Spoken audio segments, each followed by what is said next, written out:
Worldcoin has finally launched.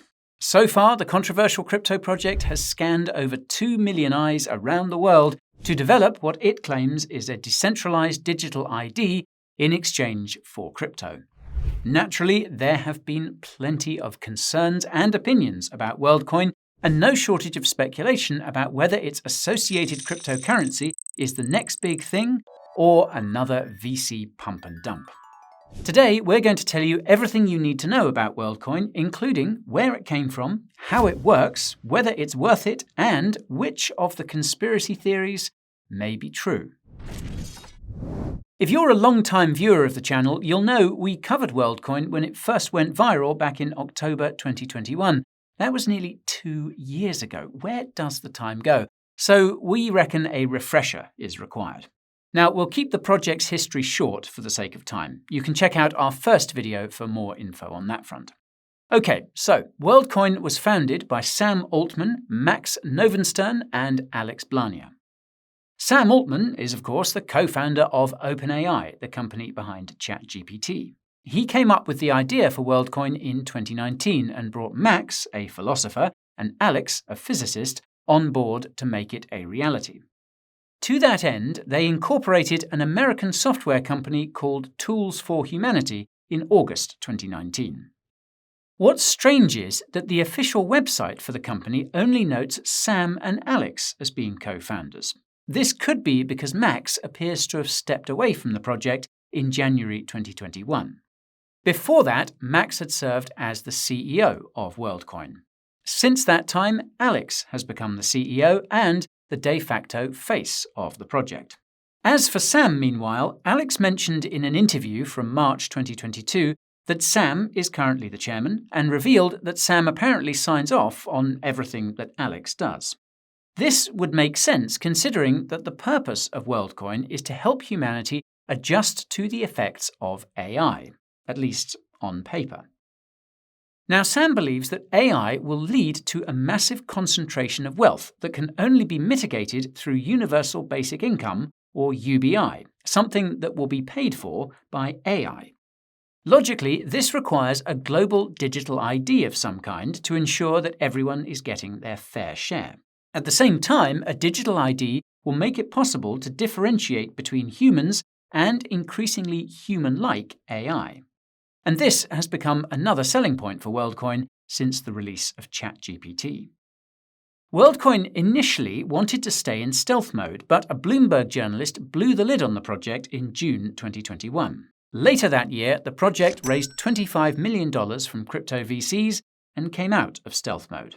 It has since raised an additional $215 million from crypto VCs, grand total $240 million big ones. In October last year, the Worldcoin Foundation was incorporated in the Cayman Islands. Its website notes that the foundation is, quote, memberless, meaning it has no owners or shareholders. Instead, it's governed by a board consisting of 3 people, who in turn govern the crypto project itself. The Worldcoin Foundation's website also specifies that its purpose includes, quote, helping achieve certain targets of UN Sustainable Development Goal 16. Now, for context, the UN's Sustainable Development Goals, or SDGs, are the origin of all the dystopian technologies being pushed on the population, including digital ID, CBDCs, and smart cities. More about that later. Now, in March this year, Worldcoin revealed its digital ID, dubbed World ID, along with a software developer kit to leverage it. In May, it launched a crypto wallet dubbed the World app, and late last month it launched the Worldcoin token with the ticker WLD on Optimism, a layer 2 for Ethereum. So, how does it all work? Well, it all begins with the orb, the device used by Worldcoin to scan your eye and generate a World ID. To Worldcoin's credit, they provide an extremely detailed technical breakdown of the orb on their website. Alex explained in an interview that it cost them $50 million to develop. It's seriously high-tech. The only thing the Worldcoin website doesn't seem to mention is where these orbs are made. Worldcoin's orbs are reportedly manufactured in Germany for Tools for Humanity, the aforementioned software company behind Worldcoin. According to the Worldcoin website, there are 360 active orbs. These orbs are operated by aptly titled orb operators, who are handpicked by Worldcoin. There's an application process on their website. Alex revealed in an interview that orb operators make anywhere between $1 and $5 for every person they convince to look into the orb, paid in unspecified stablecoins. Obviously, this gives orb operators a huge incentive to scan as many eyes as possible. Now, as I mentioned in the introduction, over 2 million people have scanned their eyes so far, specifically their iris, that's the coloured part of the eye. That's because every person's iris is unique and difficult to fake, especially to an orb. And of course, it's the iris scanning that has everyone concerned. Well, the good news is that Worldcoin no longer collects data by default. Worldcoin's old website noted that it was sending all orb-related data to Tools for Humanity for training purposes. Today, however, you have the option to opt out of this data collection. The bad news is that it's not yet possible to verify if this data is being processed locally on the orb and deleted after registration when you opt out of data collection. That's because not all of the orb has been open-sourced. As you can see, only the hardware is open-sourced. This means you must trust Worldcoin. And before you scan your iris, you need to download the World app, which comes with its own set of privacy concerns. Now, the World app is used to create and scan the QR code which the orb associates with your iris. This information is then uploaded as a hash, a unique number, to Ethereum's Optimism. Because the orb deletes all this data, assuming, of course, you opted out, and because the hash isn't connected to your personal identity, the resulting World ID preserves your privacy, at least in theory. In practice, the fact that your World ID is connected to your wallet addresses on your World app threatens this privacy. If you watched our video about how blockchain analytics companies track transactions, you'll know that's because of all the KYC at crypto on- and off-ramps. The moment you send or receive crypto to or from the World app using an exchange you've completed KYC on, it becomes very easy to identify you. Now, if you're wondering why anyone would line up to have their iris scanned given these circumstances, well, the answer is money, or rather, gains from the WLD tokens that all World ID holders receive. Fortunately, or unfortunately, claiming WLD tokens is not as straightforward nor as profitable as expected. Worldcoin's FAQ page notes that World ID holders only get 1 WLD per week. To claim this free WLD, World ID holders must open the World app on a regular basis after getting their World ID. This gives the illusion that the app has lots of users, something that Alex has questionably boasted about in interviews. But back to the WLD token. Now, WLD's tokenomics have been infamously difficult to find, despite being clearly noted on the Worldcoin website. That's because the tokenomics section of the white paper is blocked in so many countries that even crypto news company CoinDesk had a hard time accessing it. We managed to get access to this info by using a VPN set to Puerto Rico, in case anyone's wondering. Now, WLD is an ERC20 token on both Ethereum and Optimism. It has an initial supply of 10 billion, which is intended to correspond to 1 WLD per person, 7.5 billion people, plus 2.5 billion WLD for Worldcoin and the project's early investors. The tokenomics notes this supply could change in the future. For now, WLD has no inflation, but an aggressive vesting schedule with the following participants as recipients. 75% to the Worldcoin community, held by the Worldcoin Foundation, around 10% to the initial team, around 2% for a reserve held by Tools for Humanity, and around 13% to early investors. Given that Worldcoin raised $240 million, this means that it sold WLD to early investors at an average price of around 20 cents per token. The WLD tokens allocated to the team, Tools for Humanity, and early investors will only begin vesting in 1 year. For now, it's only the community tokens that are vesting. Now, this doesn't look like much from a distance, but when you zoom in, you can clearly see that the community token vesting schedule alone is extremely aggressive. Right now, there are just over 100 million WLD in circulation. By the end of the year, there will be over 1 billion WLD in circulation. Now, the caveat is that not all of this WLD can or will be sold.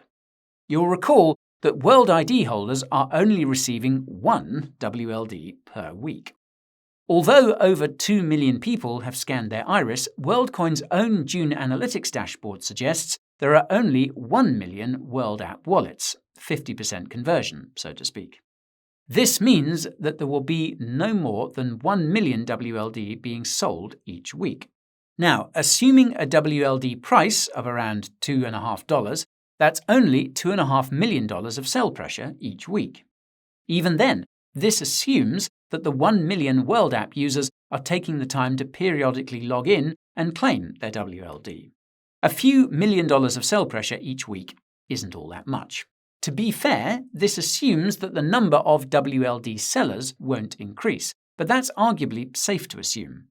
Not many people are going to scan their eye for $2 a week, hence the reportedly slow uptake, which Worldcoin denies. Now, the only wildcard on the supply side is the Worldcoin Foundation, which could sell and give away WLD to fund all the stuff noted here. On that note, the Worldcoin white paper notes that the Worldcoin Foundation controls all Worldcoin smart contracts with a 4 of 6 multi-sig wallet. That is what we call centralized. In any case, on the demand side, we have, well, nothing, at least for now. The Worldcoin white paper notes that WLD is a utility token, but states that, quote, the community of users will determine the token's utility. The thing is that the Worldcoin community currently has no way of doing this. Regardless, the absence of demand drivers could mean that the small amount of new supply coming from World ID users and the Worldcoin Foundation could be enough to suppress its price once the hype has faded. If utility isn't introduced in a year's time, selling by other WLD recipients could crash it. Now, as with all crypto projects, WLD's potential ultimately depends on Worldcoin's roadmap. The closest thing that Worldcoin has to a roadmap is its, quote, open source roadmap, which has no specific dates, but the milestones are straightforward. Open source everything as soon as possible. Not a bad plan. Besides that, there are no shortage of milestones to be found in interviews with the team and on the Worldcoin website. For starters, Worldcoin wants to decentralize everything. This is going to require creating a robust governance process, which is presumably in the process of being put together. Alex also mentioned in an interview earlier this year that Worldcoin will eventually be creating its own Layer 2 for Ethereum, which will be home to the World ID protocol. It seems that Worldcoin is planning to expand to Solana as well, and apparently has plans to introduce an on-chain credit score. Yikes. And speaking of dystopian stuff, Worldcoin is in the process of ramping up production of its orbs and wants to have 1,500 of them in circulation by the end of the year. Alex said there will eventually be multiple orb manufacturers, something that's technically possible already due to its open-sourced hardware. For what it's worth, Alex also said that it will eventually become possible for individual people to create their own orb from scratch if they want. This is reminiscent of Helium, the peer-to-peer internet crypto project that also open-sourced its hardware and has many manufacturers and DIYers building its hotspots. And the Worldcoin website's metrics page also appears to contain a hidden milestone. One of the metrics is planets, which is defined as, quote, total number of planets where sign-ups have been conducted with an orb. Now, call me crazy, but this seems to foreshadow Worldcoin expanding to, well, other planets. Probably just a joke. What's not so funny, however, is the information on Worldcoin's Risks page, which is almost hidden at the bottom right-hand corner of the website. Quotes from this page have gone viral, and for good reason. They basically reveal the conditions under which the project could fail, and these conditions are quite possible. First, Worldcoin warns that because the project aims to become decentralized, success may not be guaranteed. Quote, "There are significant uncertainties as to how these technologies function at scale and the extent to which users around the world will find the project and the WLD token useful. In other words, as we start to hand the project to the community, they could run it into the ground." Now, this is a legitimate risk, considering that the current incentive among all WLD holders is to sell. The entire reason they scanned their eyes was to make a profit. If there's no profit, they are gone. Second, Worldcoin warns that the crypto project will fail if the foundation can't sell enough WLD to fund ecosystem development. Quote, "Acceptance of the WLD tokens distributed by us requires that there be outlets to transfer WLD tokens to others or to spend tokens as a currency, which may not develop or grow with sufficient scale to support successful growth and adoption of the protocol." Now, this is a very big risk when you remember that the Foundation's ability to sell WLD fundamentally depends on there being strong demand drivers for the token, which are currently absent. This could create a chicken and egg problem where demand drivers can't be introduced unless WLD is sold. Third, Worldcoin warns that the project will fail if it doesn't get enough adoption. Quote, "If over time the numbers of individuals and businesses that chose to utilize WLD is limited, we may be forced to cease operations that support the project." Also, quote, "In this case, it is possible that owners of WLD may no longer be able to utilize their tokens or realize any value from WLD they purchased or hold." Now, this is scary because Worldcoin doesn't specify what limited means. To put things into perspective, Worldcoin initially believed that it would onboard over 1 billion people by this point, but it seems to be stuck at just over 2 million. Again, this is simply because nobody will scan their eyes for $2 a week. Fourth, Worldcoin warns that regulations could kill the project.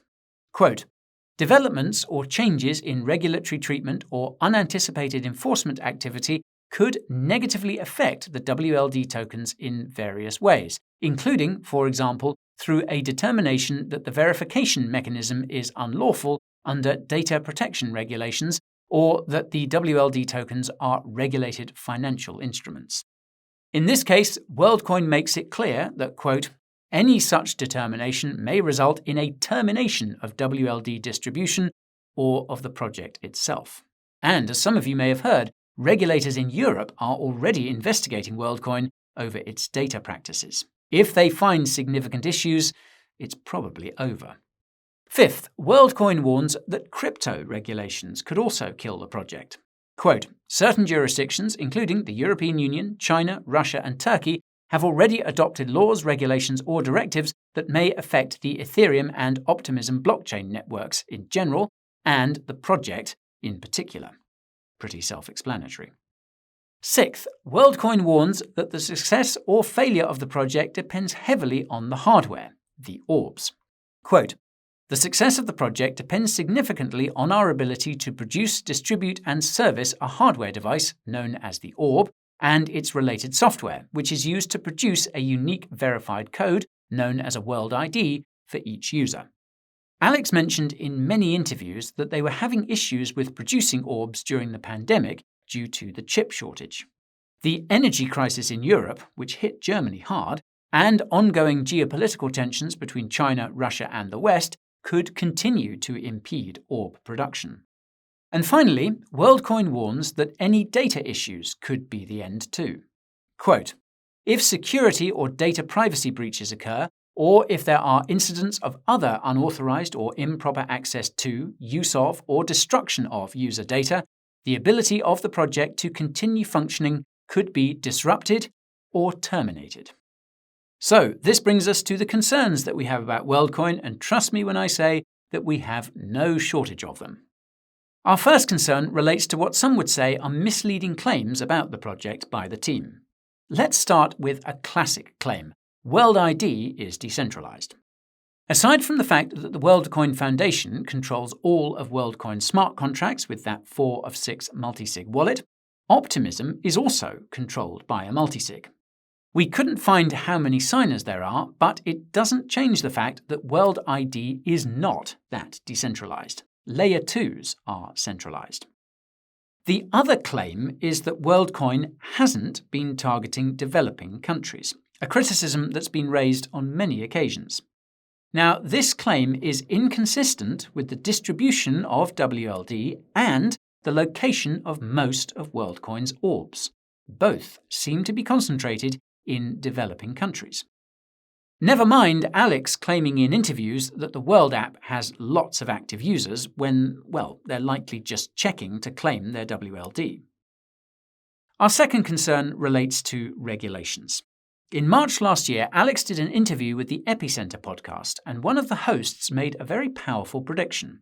The rollout of Worldcoin will be the Libra moment for governments around the world, and some would say we're starting to see that already. For reference, Libra was the crypto project revealed by Facebook in 2019. If you've watched any of our videos about crypto regulations, you'll know that Libra was the catalyst for regulatory concerns. Governments were terrified of a corporation introducing a currency that would compete with their fiat currencies. From our perspective, governments also want to maintain control of the identity of their citizens. This is as much, if not more important, than maintaining control of a currency. They need to know who their citizens are and have some idea of what they're doing and where they are, be it for tax purposes or otherwise. Worldcoin could interfere with this imperative. That would mean another wave of crypto crackdowns, this time on decentralized digital ID, which, make no mistake, is badly needed. The fact that governments are in the process of introducing their own digital IDs makes such a crackdown seem very likely. This ties into our third concern, and that's that Worldcoin's technology will be adopted by our governments. Now, as amazing as it is that everything about Worldcoin is going to be open source, it also means that anyone will be able to develop their own orb and blockchain and digital ID. The only hurdle will be hardware, and this is the pain point that governments could press. Similar to their restrictions around AI, they could restrict certain digital ID-related hardware for government use.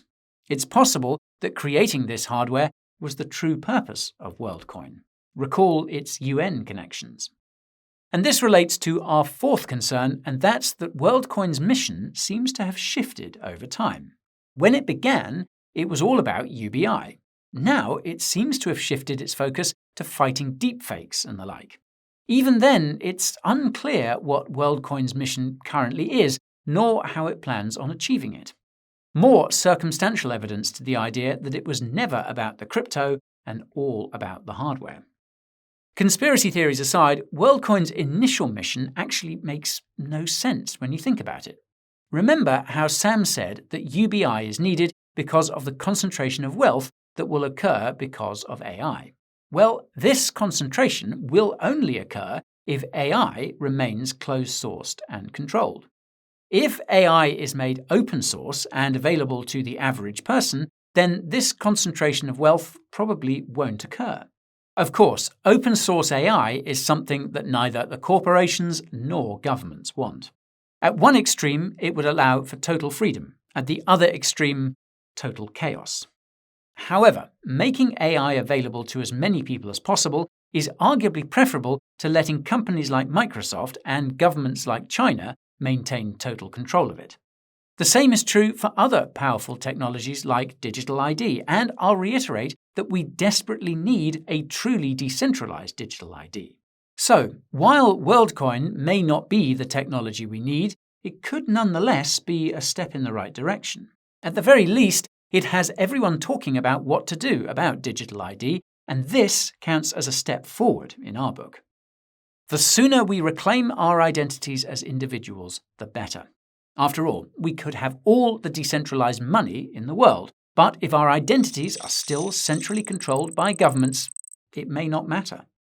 If there's anything we've learned about decentralizing identity, it's that the hardware matters a lot. So, let's hope it doesn't fall into the wrong hands. And that's all for today's video, folks. If you learned something new, let me know by smashing that like button.